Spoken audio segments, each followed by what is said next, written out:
સુપ્રસિદ્ધ યાત્રાધામ શ્રી સાળંગપુર ધામ ખાતે આજરોજ પૂનમ નિમિત્તે શ્રી કષ્ટભંજન દેવ હનુમાનજી દાદાને મિક્સ ફૂલોનો વિશેષ શણગાર તથા ડ્રેગન ફ્રૂટનો અન્નકૂટ ધરાવાયો હતો। શાસ્ત્રી સ્વામી હરિપ્રકાશ દાસજીની પ્રેરણાથી અને કોઠારી વિવેક સાગર દાસજી સ્વામીના માર્ગદર્શન હેઠળ ભવ્ય આયોજન કરવામાં આવ્યું હતું।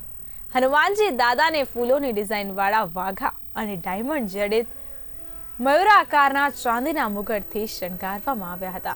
સિંહાસનને મિક્સ ફૂલોથી સજાવવામાં આવ્યું હતું। સાથે સાથે સવારે 5:30 કલાકે મંગળા આરતી તથા 7 કલાકે શણગાર આરતી પૂજારી સ્વામી દ્વારા કરવામાં આવી હતી।